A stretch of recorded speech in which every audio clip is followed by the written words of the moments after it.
Shalom, selamat pagi saudara-saudari yang terkasih. Pagi hari ini sebelum kita melakukan aktivitas kita akan mendengarkan renungan pada pagi hari ini. Sebelumnya mari kita berdoa. Bapa di surga, kami bersyukur pagi hari ini untuk kasih Tuhan. Dan pada pagi hari ini sebelum kami beraktivitas, kami akan merenungkan firman. Mari Tuhan berkati kami supaya firman ini boleh menjadi pedoman di dalam kami menjalani sepanjang hari ini. Terima kasih Tuhan, haleluya, amin. Pada pagi hari ini tema renungan kita adalah kasih Bapa. Terdapat di dalam Lukas 15 ayat 11 sampai dengan 32. Tuhan terkadang mengizinkan kita terhilang jauh dari hadiratnya. Mengapa Tuhan tidak mencegahnya? Sebab Tuhan menginginkan hubungan kita yang sukarela atau sepenuh hatinya. Sebab jika Bapa menekan dan memaksa anak-anaknya untuk tidak keluyuran keluar, maka kedekatannya dengan anak-anaknya setengah hati. Hanya karena kehancuran dan kebinasaan menjadi alasan yang kuat untuk anak bungsu kembali bertobat.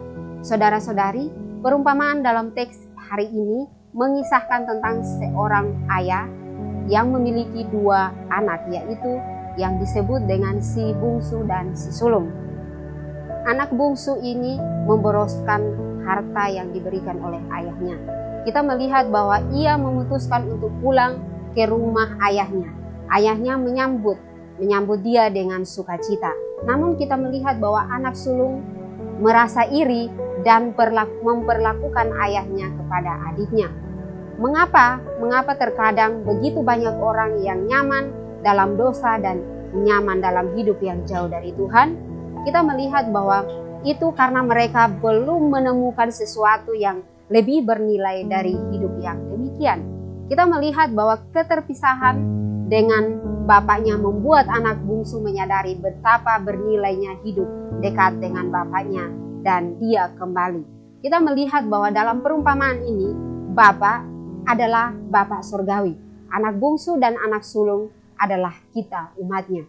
Kasih Bapa surgawi digambarkan dengan sikap Bapa kepada kedua anaknya. Kita melihat yang pertama bahwa kasih Bapa terhadap anak bungsunya.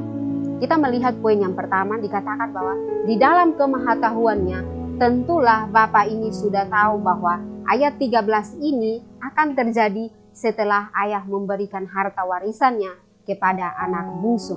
Yang berikut, namun di sini kita melihat bahwa penyertaan Allah tetap berlaku bagi anak-anaknya melalui ayat yang ke-14 di situ bahwa bencana kelaparan yang terjadi. Kita bandingkan dengan Roma 8 ayat 24, dikatakan bahwa sebab kita diselamatkan dalam pengharapan, tetapi pengharapan yang dilihat bukan pengharapan lagi, sebab bagaimana orang mengharapkan apa yang dilihatnya.